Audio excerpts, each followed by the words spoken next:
கம கம கம கம கமன்னு சுட சுட சாப்பாட்டோட ஸ்டார்ட் பண்ணலாமா? எல்லாருக்கும் வணக்கங்க. ஸோ காரசாரமான பேச்சு நல்லா இருக்குல்ல? டெய்லி தினம் தினம் பிஸ்னஸ் விமன் என்னென்ன பிரச்சனைகள்லாம் பார்க்குறாங்க, வளர்கிறதுக்கு முன்னாடி என்ன பிரச்சனை வரும், வளர்ந்ததுக்கு அப்புறம் என்ன பிரச்சனை வரும், இது ரெண்டையும் பார்க்கணும். ஓகேங்களா? வளர்கிறதுக்கு முன்னாடி என்ன பிரச்சனை, வளர்ந்ததுக்கு அப்புறம் என்ன பிரச்சனை பார்ப்போமா? ஓகே, இப்போ வளர்ந்ததுக்கு அப்புறம் என்ன பிரச்சனை வருதுன்றதை ஃபஸ்ட்டு சொல்கிறேன். ஏன்னா எங்கள் பிள்ளைங்க பிரச்சனையை ஃபேஸ் பண்ணிகிட்ருக்காங்க. அதை ஃபஸ்ட்டு சொல்லிடலாம். இன்றைக்கி வாழைத்தண்டு, சுரக்காய் எல்லாம் இன்றைக்கி காய் தான். எனக்கு நான்வெஜ் பிடிக்கும் தான், ஆனால் விட்டுட்டேன். ரொம்ப சாப்பிட பிடிக்கல. வெஜ்ஜு ரொம்ப பிடிக்குது. வீட்டில் இருந்தால் வெஜிடேரியன் பிடிக்கும். நமக்கெல்லாம் கால் பிளாடர் கிடையாதுங்க. ஏதாவது நான்வெஜ்ஜில் சாப்பிட்டுட்டோம்னா ரொம்பலாம் கஷ்டப்பட வேண்டியதாக இருக்குது. வெஜ்ஜுன்னா அமைதியாக இருக்குது, உடம்பு மனசு எல்லாமே. நம்ம ஃபுட்டு தான் நமக்கு. பேசுவோமா? பேச்சை ஆரம்பிப்போம். ஓகே, இன்றைக்கி என்ன பிரச்சனை தெரியுங்களா? ஒரு ஃபோன் கால் வருது. யார்கிட்ட இருந்து தெரியாது. ஓகே, இது யாருக்கு சொல்கிறேன்? பிஸ்னஸ் உமன்ஸ்க்கு, நம்ம ஆளுங்களுக்கு. இப்போ பார்க்குறவங்களுக்கு புரியும். ஈக்கிமாக்கு தெரிஞ்சிருச்சு, எல்லாமே தெரியும். ஆனால் அமைதியாக இருந்துட்டேன். சரி, நீங்களே முட்டி மோதி வருவீங்க, இல்லைன்னா தப்பிச்சுக்கோங்கன்னு சொல்லி கொடுக்கறதுக்கு தான் இது. மாட்டிக்காதீங்க. ஆல்ரெடி ஒரு பிரச்சனை வந்துச்சு இந்த மாதிரி. என்னதான்றா பிரச்சனை? ஏன் போன சரியா வெடிகுண்டா இருக்குன்ற மாதிரி ஒன்றும் இல்லை. நம்ம இதில் ஒரு சிலவங்க வந்தாங்க. என்ன சொல்லணும்னா, ரொம்ப நாள் சில ப்ராடக்ட்லாம் பார்த்தா நல்லா இருந்துச்சு. ஆனால் நான் அந்த பொண்ணை கூப்பிட்டு கேட்டேன், நல்லாயிருக்கு, இது பார்த்தா ஹோல்சேல்லேருந்து எடுத்த தெரியல, எங்கே வாங்குனீங்க? முடிச்சாங்க 2 பேரும் சிஸ்டர்ஸு. இல்லை மேம், ஆன்லைனில் தான். அப்படியா? சரி. ஆன்லைனில் ஒரு லேடிஸ்க்கு இன்னொரு லேடிஸ் சப்போர்ட் பண்ணுறது தப்பே இல்லை. ஜென்ஸாக இருந்தாலும் நம்ம ஆன்லைனில் நம்ம ஹோல்சேல் இருக்கா கிடைக்குதான்னு தெரியும். இப்போ நீங்கள் ஃபேஷன் வித் கீர்த்திகளோ இல்லைனாலும் வெளியில் பண்ணுறவங்கள்ட்ட வந்து நம்ம நிறையா வாங்கிட்டு தான் இருக்கோம். நாங்கள் மறைமுகமாக இப்போ நிறையா ஹெல்ப் பண்ணிட்டு தான் இருக்கோம். அது வேறு, அது போயிட்டே தான் இருக்கோம். சரி, வேறு என்ன அப்படின்னு கேட்கும்போது மெயினான விஷயம், இல்லை மேம் நம்மள்கிட்ட கம்மி காசு, நான் ஒரு 15 புடவை போடுவேன், இன்னொருத்தவங்க 15 புடவை போடுறாங்க. சரிப்பா, சந்தோஷம், உன்கிட்ட காசு கம்மி தான். சரி, நீங்கள் ஏன்னா நான் திரும்பி சொல்கிறேன், ஃபேஷன் வித் கீர்த்தியில் வளரணும்னு நினைக்கிற பிள்ளைங்க, வளர்ந்த பிள்ளைங்களெல்லாம் விட்டுருங்க, வசதியாக இருக்க பிள்ளைங்களெல்லாம் விட்டுருங்க. இந்த மாதிரி சின்னதாக விமன் ஆண்டர்பிரனர் போய் மாற்ற விஷயத்தை தான் நான் பேசிகிட்ருக்கேன். சரிம்மா, யார் இவங்க, எதுக்காக? என்னது 15 புடவை, அவங்களது 15 புடவை, யாரோடது 15 புடவை? அவங்களும் பிஸ்னஸ் தான் பண்ணுறாங்க. சரி, பண்ணட்டும். ஆனால் நான் எப்படி அது கண்டுபிடிச்சேன்னா, ரேட்டு டபுள் த மடங்கு இருந்துச்சு. என்னடா நம்மள்கிட்ட இப்படி மாதிரி ரேட்டு பிள்ளைங்க போட மாட்டாங்களே, எப்படி இந்த ரேட்டு போட்டாங்க? எனக்கு அது புரியல, என்ன நடக்குதுன்னு தெரியல. ஏன் திடீர்னு போய் இப்படி மாட்டினீங்க, ஏன் எங்கே வாங்கினீங்கன்னு கேட்கும்போது தான் இந்த பிரச்சனைக்கு வெளிப்பட்டது. சரி என்ட்டு சொல்லவே இல்லையம்மா. அப்படிடா, இங்கே ப்ரமோட் பண்ணி கொடுத்துட்ருக்கோம், மறைமுகமாக வெளியில் இருந்தெல்லாம் ப்ரமோஷன் பண்ணிக்கிறாங்கன்றது பண்ணிக்கட்டும், நல்லது தான். நீங்கள் வளர்ந்தால் எனக்கு சந்தோஷம்தான். ஒரு வார்த்தை சொல்லியிருக்கலாமே. இந்த மாதிரி தான் மேம் துரோகம் ஆரம்பிக்கும். அந்த பொண்ணுக்கு துரோகம்னு தெரியாது. நமக்கு ப்ராடக்ட் வேணும், லாபத்தில் நீ பாதி நான் பாதின்னு பேசியிருப்பாங்களா, இல்லை உனக்கு 15 புடவை விற்றா உன்னோடது ஏன் 15, அது என்ன பேசுனாங்கன்னா நான் கேட்கல, நமக்கு தேவையும் இல்லை. சரிம்மா, ஓம் பிராண்டிங்கை யாருக்கும் விட்டு கொடுத்துறாத, நல்லா தெரிஞ்சுக்கோங்க. உங்களுக்கு நான் பிராண்டிங் பண்ணுறதுக்கு தான் நான் இங்கே நிற்கிறேன். ஒவ்வொருத்தவங்களுக்கும் அவங்களோட பிஸ்னஸோட பேர் பிராண்டிங்கை நான் வெளிப்படுத்திகிட்டு இருக்கேன். விட்டு கொடுத்துறாத.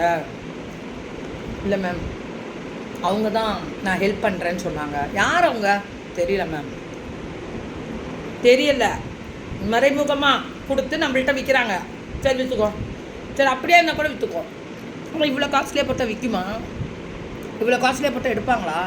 பேர் கெட்டு போயிடாது உனக்கு. என்ன வேலை பண்ணிகிட்ருக்கீங்க? ஹோல்சேல் தெரியலன்னா சொல்லுங்கள், நாங்கள் பார்த்துக்குறோம். ஆனால் இப்படி போய் அந்த டேக்கில் 1200 இருக்குது, அது எப்படி இந்த பொண்ணு லாபம் வச்சு விற்கும்? அதோட ஒரிஜினல் ரேட்டே நமக்கு வந்து 799 899 தான். புரியல உங்களுக்கு? அது பிஸ்னஸ் பண்ணுறீங்க நல்லா மேம். நான் திரும்பி சொல்கிறேன், காசுக்காக பிஸ்னஸ்ன்றதோட உங்கள் பிராண்டிங்கை ஸ்ட்ராங்காக வச்சு காசை தேடாதீங்க. நீங்கள் நல்லா பிஸ்னஸை பண்ணும்போது தான் காசு உங்களை தேடி வரும். அந்த அளவுக்கு மக்களுக்கு உங்கள் மேலே நம்பிக்கை வரும். எவ்வளோ பெரிய தப்பு பண்ணிகிட்ருக்கீங்கன்னு தெரியுதா? உங்கள் பேர் போயிடும், உங்கள் பிஸ்னஸ் போயிடும். என்ன பண்ண போகிறீங்கன்னு கேட்டேன். மேம் என்ன சொல்கிறீங்க அப்படியா அப்படின்னு. அது கூட புரியல உங்களுக்கு நான் சொல்கிறது. சரி விட்டுட்டேன். உங்களுக்கு இது கரெக்டுன்னு படுதுன்னா பண்ணுங்கள். ஆனால் இதை சொல்லிட்டு பண்ணியிருக்கலாம், நீங்கள் சொல்லாமல் பண்ணியிருக்கீங்க. வெளியில் இருக்கிறவங்க பிஸ்னஸ்காரவங்க வந்து உங்கள்கிட்ட கொடுத்து என்கிட்ட விற்கணுன்றதெல்லாம் தப்பு. என்னென்ன பொழப்பு நடக்குதுன்னெலாம் உங்களுக்குலாம் தெரியாது. மக்கள்லாம் தெரிஞ்சுக்கோங்க. காரசார பேச்சு இருக்கும் நிறைய. இந்த பிள்ளைங்களும் தப்பு பண்ணுறாங்க, நம்ம பிள்ளைங்களுமே தப்பு பண்ணுறாங்க. தெரிய மாட்டேங்குதா இல்லை தெரிஞ்சு தான் பண்ணுறாங்களா? போனோமா ப்ரோக்ராமை போனோமா இதெல்லாமா நாங்கள் பார்க்க முடியும்? விட்டுட்டேன், போங்க இன்னும் பண்ணுங்கள். விற்கலை, அந்த ப்ராடக்ட் போகாதுன்னு சொல்லி அனுப்பிச்சேன், விற்கலை. அடுத்த வாரம் வந்தாங்க, மேம் என்ன பண்ணட்டும்? நான் அந்த ப்ராடக்ட் என்ன பண்ணட்டுமா? நீ தானே என்கிட்ட சொல்லாமல் வாங்கினேன், அவங்கள்ட்ட ரிட்டர்ன் கொடு. மேம் நான் எப்படி விற்கிறது? 10 புடவை எடுத்துகிட்டு வா, விற்று கொடுக்குறேன். 15 புடவை எடுத்துகிட்டு வா, விற்று கொடுக்கலாம். ஏன்னா இன்னொரு பிராண்டிங்கை நீ ஓன் பிராண்டிங்கில் போட்டுக்கிற. மேம் ஃபோன் பண்ணி கேட்டாங்களா இல்லை இவங்களே போய் கேட்டாங்களா? ஏன்னா அந்த பொண்ணுகிட்ட நம்ம பஞ்சாயத்து பண்ணாமலாம் எதுவும் பண்ண முடியாது. அந்த பொண்ணு டைரெக்டாகவே என்கிட்ட வந்து கனெக்ட் ஆகிருக்கலாம், அதுவும் வரல. நான் என்ன சொல்லேன், அந்த பொண்ணு ஹோல்சேல் கூட பண்ணியிருக்கலாம். என்னன்னே உண்மை தெரியலையா? ஆனால் அப்படி இல்லையா? இவங்க சொன்னது ஹோல்சேலுன்னு சொல்லையா? நான் 15 நீ 15 விற்றுக்கோ. இவங்களுக்கு முதலீடு போட்டு எடுக்க முடியல. 15 நான் தான் சொல்கிறேனே, 10க்கே நான் ஆப்ஷன் கொடுத்துட்றேன் இனிமேன்னு சொல்கிறேனே. கொஞ்சம் கொஞ்சமாக உங்கள் லாபம். இப்போ என்ன தெரியுமா அந்த பொண்ணு பண்ணிச்சு? அதோட தப்பை புரிஞ்சுக்கிட்டு நம்ம பிராண்டிங்கை விட்டுருவோன்ற ஒரு பயத்தில் அந்த பொண்ணு போன வாரம் சென்னையில் அந்த பொண்ணு சுயம்பா தான் கைப்பட அத்தனை ப்ராடக்ட்டு. இப்போ எங்கேருந்துடா இவ்வளோவும் எடுத்த அப்படின்னு கேட்டேன். போன இதில் சேல் பண்ண மேம், கொஞ்சம் கொஞ்சமாக வந்து இப்போ நான் சேல் நான் வந்து அவ்வளோ திருப்தி. புரிஞ்சுக்கிட்டாங்க, அவங்க தப்பை தெரிஞ்சுக்கிட்டாங்க. இந்த தப்பை இங்கேயும் யாரும் பண்ணக்கூடாது. அதுக்கு தான் நம்ம வெண்டாருக்கே இதை ஒரு அலாட்டு. இந்த மெசேஜ் எல்லாமே வரும் குரூப்புக்கு. இன்றைக்கி காரசாரமான பேச்சு பார்ப்போமா? ஓகே. அடுத்தது அதே முந்தா நாள் காரசார பேச்சு பார்த்தீங்களா? மக்கள் பார்த்துருப்பீங்க. வெண்டாஸ்க்கெல்லாம் உள்ளே உறுத்த ஆரம்பிச்சிருச்சு 2-3 பேருக்கு. எனக்கு மெசேஜை பண்ணி டெலீட் பண்ணி வச்சுருந்தாங்க. இது என்னடா நமக்கு மெசேஜை பண்ணி டெலீட் பண்ணி வச்சுருக்காங்க, நம்ம ராங்காக அனுப்பிட்டேன்னு எங்கடா நான் தப்பாக நினச்சிருவேன்னு தெரிஞ்சிருச்சு. எனக்கு ஆல்ரெடி எல்லாமே தெரியும். ஆனால் யார் என்னன்னு அந்த பொண்ணு எங்கள் அன்னிக்கு போயிட்டாங்க. மேம் நாங்கள் பாட்டுக்கு வேலையை பார்த்துட்ருக்கோம், எங்களுக்கே ஃபோன் வந்து நாங்கள் உங்களுக்கு நைட்டி கொடுக்குறோம், நாங்கள் உங்களுக்கு சுடிதார் கொடுக்குறோம், நாங்கள் உங்களுக்கு சாரீ கொடுக்குறோம், நம்ம 2 பேரும் பார்ட்னர்ஷிப் போட்டுக்கலாம். இப்போ புதுசாக வெண்டார் அலாட் ஆகிக்கோங்க. அலாட்டு வெண்டாரு கையில் காசு இல்லாததுனால அவங்க நாங்கள் அதை தரோம் இதை தரோன்னு சொல்லிவிட்டு பார்ட்னர்ஷிப் போட்டுக்கலாம், உங்கள் பிராண்டிங்கில் நீங்கள் பண்ணுங்கள் மேம் கிட்ட. இப்போ என்ன பண்ணாங்க?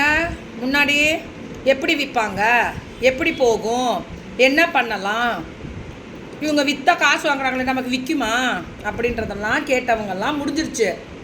இப்போ நான் உள்ளே வரல. ஏன்னா கரெக்டான நான் என்ன சொல்கிறேன்னா, அப்படியே நீங்கள் உங்கள் பேர்லேயே நீங்கள் பண்ணிக்கலாமே. உங்களோட பிராண்டிங் நீங்கள் பண்ணிக்கணும். எங்கள் பிள்ளைங்க பிராண்டிங்கில் நீங்கள் பண்ண முடியாதுல்ல. அப்படி பண்ணிங்கன்னா என்கிட்ட சொல்லுங்கள். அந்த பொண்ணுக்கு ஹெல்ப் பண்ணலாம் கஷ்டப்பட்டுச்சுன்னா கூட. ஆனால் சொல்லிட்டு பண்ணுங்கன்னு தான் நான் சொல்கிறேன். ஆனால் எக்காரணத்து கொண்டு உங்கள் பிஸ்னஸை இழந்துடாதீங்க. அந்த மாதிரி இழக்கக்கூடிய சூழ்நிலையில் நிறைய பேர் இப்போ நிற்கிறாங்க. நான் சொல்கிறேன்ல, பிஸ்னஸ்ன்னு வந்தால் இந்த வெட்டி கால் வருது பாரு, கால், அதை அட்டன் பண்ணாமல் இருந்தால் தான் பிஸ்னஸ் பண்ண முடியும். இதுக்கு தான் நான் அப்பையிலேருந்து சொல்கிறேன், தேவையில்லாத பேச்சை குறைங்க. தேவையில்லாமல் நீங்கள் வளர வளர உங்கள் மேலே நிறையா உங்களுக்கு நல்லது செய்ய வர மாதிரி செஞ்சு தான் பிரச்சனைகள் நமக்கே வரும். உங்கள் பிராண்டிங்கை இழந்துட்டிங்கன்னா, உங்கள் பேரை இழந்துட்டிங்கன்னா என்ன பண்ணுவீங்க? அவங்க உங்களுக்கு கொடுத்துட்டு ஊரே போய் சொல்லிகிட்டு இருந்தால் என்ன பண்ணுவீங்க? இது என்னோட பிராண்டிங்குன்னு அவங்க சொன்னாங்கன்னா நீங்கள் என்ன பண்ணுவீங்க? என்கிட்ட இந்த பஞ்சாயத்து வந்துச்சுன்னா நான் என்ன பண்ணுவேன்? உங்களை தூக்கி வெளியே போடுவேன். ஏன்னா இருக்கிற பஞ்சாயத்து, ஐயோ நேற்று ஒரு பஞ்சாயத்து ஒடிச்சு பாருங்க, ஐயப்பா சாமி, சென்னை புள்ள தான் அதுவும் முடியல சாமி. எங்கேயாவது தத்து கொடுத்துருங்க கீக்கி மாவை மட்டும். போகிறேன், எக்ஸ்போக்கு போயிடலான் இருக்கேன். திட்டினாலும் சரி, திட்டலனாலும் சரி, நீங்கள் நல்லா இருக்கணும் நல்லா இருக்கணும் நல்லா இருக்கணும் நல்லா இருக்கணும்னு எவ்வளோ ஃப்ளெக்சிபிலிட்டி தெரியுங்களா? அதில் நான் எக்ஸ்போவில் போயிட்டு கம்முன்னு ப்ரமோஷன் பண்ணி கொடுத்துட்டு வந்தோன்னா நல்லாவாது விற்றுட்டு போவோம்ல. உங்களுக்கெல்லாம் இப்படி பண்ணிகிட்ருக்கீங்க. சும்மா சொன்னேன், உங்களுக்கு தான் பண்ணுவேன், உங்களுக்கு மட்டும்தான் பண்ணுவேன், நீங்கள் தான் என் உயிர் எல்லாமே. ஆனால் ஒவ்வொரு ஊர் வரும்போதும் கற்றுக்கோங்க, புரிஞ்சுக்கோங்க. வளரும்போது பாராட்டுறாங்கன்னு நினைக்காதீங்க. வளரும்போது தான் பிரச்சனை வரும். பாராட்டு தான் ஃபஸ்ட்டு பிரச்சனையே. பாராட்டுற மாதிரி பாராட்டிட்டு அப்புறம் உள்ளே வருவாங்க, பாசத்தை கொடுப்பாங்க, உங்கள் எல்லா தேவைகளும் செய்கிற மாதிரி இருக்கும். ஏன்னா நமக்கு நம்ம பக்கத்தில் இருக்கிறதே நமக்கு தேவைக்கு செய்ய மாட்டாங்க. எங்கேயோ இருந்து வந்து நமக்கு தேவைக்கு செய்கிறாங்கன்னா எதுக்கு தேவைக்கு? அவங்க தேவைக்கு தானே நமக்கு வந்து செய்கிறாங்க நம்ம தேவையா. சரி, நல்லவங்களே இருக்கட்டும். இந்த காலத்தில் நல்லவங்க யார் கெட்டவங்களான்னு நல்லவங்களுக்கே நமக்கு மரியாதை இல்லாமல் போயிடுது பாருங்கள். நம்ம பர்ஃபெக்டா அப்படின்னா நம்ம தேவையில்லாமல் மற்றவங்களை பார்க்காம இருந்தாலே போகும். நான் திரும்பி சொல்கிறேன், பாருங்கள், தப்பு இல்லை, கற்றுக்கோங்க. நிறைய பேர் எவ்வளோ பெரிய பொசிஷனில் பெரிய நம்மள்கிட்ட இல்லாத பிள்ளைங்களே வெளியே வச்சுக்கோங்களேன். எவ்வளோ கஷ்டப்பட்டு போராடிட்டு நிற்கிறாங்க ஒரு இடத்துலையும். பிஸ்னஸ் பண்ணுங்கடா, பிஸ்னஸ் பண்ணுங்கன்னு சொல்கிறேன். பிஸ்னஸ் பண்ண நமக்கு ஒரு கெத்து வரும் பாருங்கள்.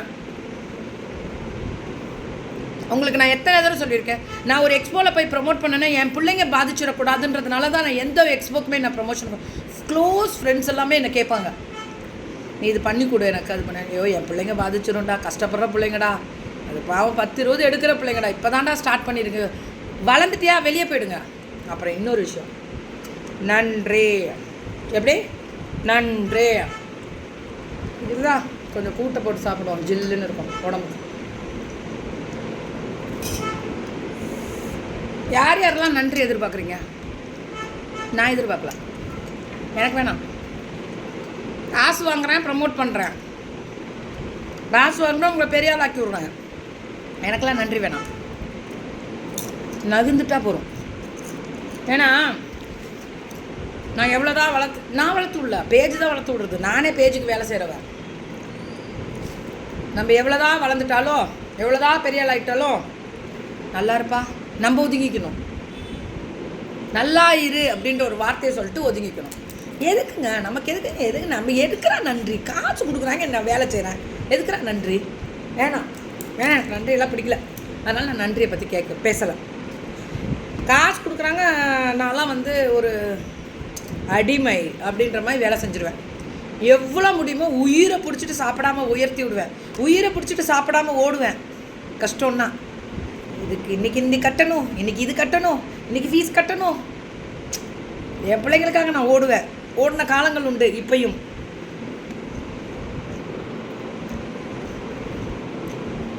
அழுத்தி பேசி கொடுத்து அந்த பிள்ளைங்க எப்படியா வித்துட்டியா புஷ் பண்ணி கொண்டு வரணும். ஆனால் கூட்டு சேர்ந்துட்டு நம்மளே கேவலமாக பேசுவாங்க. நான் எதுக்கு போனேன்? பிஸ்னஸ்க்கு போனேன். நம்மளை கேவலமாக பேசுகிறவங்கள பார்க்கவா போனேன்? இல்லை நம்மளை கேவலமாக பேசுகிறாங்கன்றதுக்காக கேட்டுக்கிட்டா இருந்தனே. அது அவங்க புத்தியை திருத்த முடியாததுங்களெல்லாம் போய் நான் திருத்திட்டு இருக்கிறது என் பொழப்பா? நான் என்ன நிறைய பிள்ளைங்களை வளர்க்க வேணாம்? அப்படி போயிடுவேன். பெருமையாக இருக்கும் என்ன நினைக்கும் போதுங்க. அப்படி அதனால தான் இன்றைக்கி ஸ்டாண்டர்ட் ஆகுது. இத்தனை வருஷம் நம்ம வேலையை நம்ம பார்த்துட்ருக்கணும். இப்போ நான் நன்றி நினைக்கிறேன்னா நினைக்க மாட்டேன். எதுக்கு? நானும் காசு வாங்கிட்டு தானே இப்போ பொழப்பு பார்க்குறேன், காசு வாங்கிட்டு தானே நான் பிஸ்னஸ் பண்ணி கொடுக்குறேன். அப்போ நான் நன்றி நினைப்பேனா? நல்லா இருக்கணும்னு நினைப்பேன். வெளியே போயிட்டா கூட நீ நல்லா இருக்கியான்னு பார்த்துக்குவேன். சந்தோஷமாக நல்லா இரு தட்டி கொடுத்துருவேன். ஏதாவது ஒரு இடத்துல சொந்து போயிட்டனாலும் உடனே ஃபோன் பண்ணி நல்லா நல்லா பண்ணு விட்றாதான்னு சொல்லியிருக்கேன். எத்தனையோ பேருக்கு தெரியும். அவ்வளோ இருக்கணும். அதாவது தாய் ஸ்தானத்தில் இருந்து ஒரு குழந்தைங்க வளரும்போது எந்த தாய் குழந்தை நல்லா இருக்கணும்னு நினைக்க மாட்டான். ஆனால் வளர்ந்துட்டானே அவள் காலில் நிற்கிறதுக்கு படிப்பு கொடுக்குறோம்ல, அந்த அவங்கவுங்க காலில் நின்றுக்கணும். நல்லா இருந்து நம்ம ஆசீர்வாதம் பண்ணிட்டு நம்ம நகர்ந்துடணும். திரும்பி தள்ளி பின்னாடி வந்தால் புஷ் பண்ணிட்டு போகணும். அவ்வளோதான். இது மட்டும்தான் என் வேலை. எல்லோருமே மேம் லேக்ஸ் கணக்கில் டர்ன் ஓவர், லேக்ஸ் கணக்கில் விற்கிறாங்க. ஃபோன் பண்ணுவாங்க.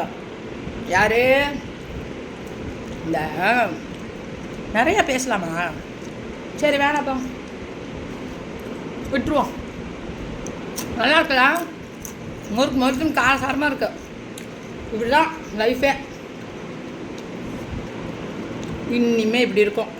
எப்படி இப்படி அது இன்னும் நிறைய பிரச்சனை கொண்டு வரேன். நான் இல்லைடா, நீங்கள் பண்ண பிரச்சனை தான். பழசெல்லாம் இல்லை, பூச்சாக வருது. அதுதான், அதுக்கு தான் பாட்டு வேலையை பார்ப்படா. அதுதான் நான் சொல்லுவேன். நம்ம வெண்டாஸுக்கெல்லாம் ஒரு சின்னதாக ரெக்வஸ்ட் கொடுக்கணுமா? யாராவது ஃபோன் பண்ணி நல்லா சேல்ஸ் ஆகுதானே? ஆகுதா அவளையோ ஓகே, அப்படி பழகிக்கோங்க. சூப்பர்னு சொன்னால் உனக்கு கவுத்து விட்டுருவோம். ஓகே சரி, நீ முதல்ல யார் என்ன கேட்க? உனக்கு என்ன ரைட்ஸ்? நீ என்ன பண்ணுற? நீ எங்கே இருக்கன்னு கேளுங்க. ரிட்டன் கேள்வி கேள்றா. அதுக்கப்புறம் உன்ட்டு ஃபோனே வராதுடா.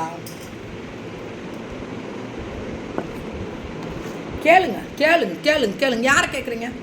நமக்கு நல்லது நினைக்கிறவங்களுக்கு தானே கேட்குறோம். ரொம்ப நல்லது நினைக்கிறவங்களுக்கு கேட்குறது தப்பு இல்லை. எழுதி தரோம் லைஃப்பில். ஐயோ பின்னாடி பின்னாடி வச்சு செய்வாங்க. பின்னாடி வச்சு நல்லா செய்கிறீங்க. பின்னாடி எங்கெங்கெல்லாம் என்னென்னலாம் பிரச்சனை வேணும். பிள்ளைங்களெல்லாமா இது போய் தொடுறது. அதுங்க பாவம் அப்பாவியாக இருக்குதுங்க. ஏது நான் என் பிள்ளைங்கள அப்பாவின்னு சொல்கிறது அதுவும் தெரியல எனக்கு. சொல்லிக்கிட்டு தான் இருக்கேன். எது உஷாருன்னு அதுங்க உஷார் ஆயிக்கோங்கன்னு தான் நான் சொல்கிறேன். அப்பாவின்னு கூட சொல்ல, உஷார் ஆயிக்கோங்க. அதுக்கு தான் இந்த அலாட்டு கொடுத்துக்கிட்டு இருக்கேன். பிஸ்னஸ்ன்னு இறங்கிட்டீங்க வந்துச்சுன்னா ஒரு நிமிஷம் கூட ஃபேமிலியை உள்ளே கொண்டு வந்துடாதீங்க. பிஸ்னஸ்ன்னு இறங்கிட்டீங்க அப்படின்னா யாரையும் நம்பி எந்த கரும கன்றாவையும் சொல்லாதீங்க. பிஸ்னஸ்ன்னு இறங்கிட்டீங்க அப்படின்னா நிறைய பிரபலம் ஆகணும்னு நினைக்காதீங்க. நீங்கள் பிஸ்னஸ் பண்ணும்போது நீங்கள் சம்பாதிக்கும் போது பிரபலம் ஆகக்கூடாது. நான் திரும்பி சொல்கிறேன். நான் என் பிள்ளைங்களுக்கும் இது அட்வைஸை கொடுக்குறேன். பிரபலம் ஆகாதீங்க. பார்த்துருக்கீங்களா? 3 அடுக்கு மாளிகை பிரம்மாண்டம் அப்படின்றவங்கெல்லாம் வெளியில் வர மாட்டாங்க. நிறையா தெரியாது. ஒரு லைஃப் செட்டில்டு இருக்குது பார்த்தீங்களா? இப்போல்லாம் நாங்களாம் இப்போ தான் தூக்குறோம் இந்த ஃபோனை. லைஃப் செட்டில்டுன்னு இருப்பாங்க பார்த்தீங்களா? அவங்க தான் இப்போ நிறைய பேர் வெளியில் வராங்க. யாராக இருந்தாலும் எதுவாக இருந்தாலும் இது அட்வைஸ்லாம் இல்லைடா. மனசில் பட்டது 2 வார்த்தை சொல்கிறேன். பிடிச்சா எடுத்துக்கோங்க, பிடிக்கலாம் தள்ளி விட்டு போயிருங்க. அதெல்லாம் கவலைப்பட மாட்டேறா. ஆனால் திருந்தணும்டா. லைஃப்பில் ஒரு நாள் இல்லை திருந்தணும் சாமி. மனுஷனை திருந்தணும். என்னது தங்கம்? நானே எத்தனை தடவை திரும்பி கொண்டு வந்து எதையாவது ஒரு பிரச்சனை கிடையாது. திரும்பி என்ன ஆச்சு கீக்கிமா உங்களுக்கு இது அப்படின்னு கேட்குறீங்களா? அப்படி ஒரு ஃபஸ்ட்டு அவ்வளோதான். கவலைப்பட்டனா என்ன படுவனா என்ன? மாட்டிக்காதீங்க, விட்றாதீங்க. வச்சு செஞ்சிடும். எப்படி வச்சு? அதாவது நம்ம வீட்டில் என்ன நக்கிட்டு இருக்கு அப்படின்றதெல்லாம் பார்க்குறது இல்லை. ஊராம் வீட்டில் என்ன நக்க போகுது, என்ன பண்ண போகுது. இல்லை மேம் நான் எப்போவுமே இப்படி நக்கி சாப்பிடுவேன். ரொம்ப பிடிக்கும். அதை சொன்னேன், அந்த எதிர்பார்ப்பு சொன்னேன். அந்த மாதிரி வார்த்தை. அதை எட்டிக்கிட்டு பார்க்குறது. இங்கே பிடுங்கிட்டு இருக்கோம் எங்கே நம்ம வீட்டில். வெளியே தெரியாது. நிறைய பேருக்கு வெளியே தெரியாது. ஆனால் ஒரு புள்ள ரோட்டில் போயிடக்கூடாது 10 மணிக்கு. ஒரு குடும்ப சண்டை வெளியில் வந்துடக்கூடாது. ஒரு புள்ள படிக்காமல் போயிடக்கூடாது. ஒரு புள்ள ஒரு பையன் ஃப்ரெண்டு அந்த பையனோட போயிடக்கூடாது. ஆன்னு வாயை கிழிச்சிக்கிட்டு பேசுறது இந்த உலகம். அது சந்தோஷரா. நம்மளை பார்க்கறதுக்காக நம்ம சேஃப்டியாக இருக்கோன்னு பார்த்துக்கிறதுக்கு 4 இருக்குன்னு நினச்சிக்கோங்க. அதனால எதையுமே பிடுங்க முடியாது. ஏன்னா அது கூட நாறிட்டு இருக்கோம். அதுதான் உண்மை. அந்த மாதிரி எண்ணம் படைக்கிறவங்களுக்கு கடவுள் அது வீட்டை நாரடிச்சிட்டு போயிடுவார். அதுதான் உண்மை. சந்தோஷமாக இருறா உங்கள் வாழ்க்கை. தைரியமாக இருங்க பிஸ்னஸ் பண்ணுறவங்க. யார் பேச்சே கேட்காதீங்க. உங்கள் பிஸ்னஸை கெடுக்க வரவங்களுக்கு குட் பை சொல்லிட்டு இடத்த காலி பண்ணுங்கள். Love you Thangam.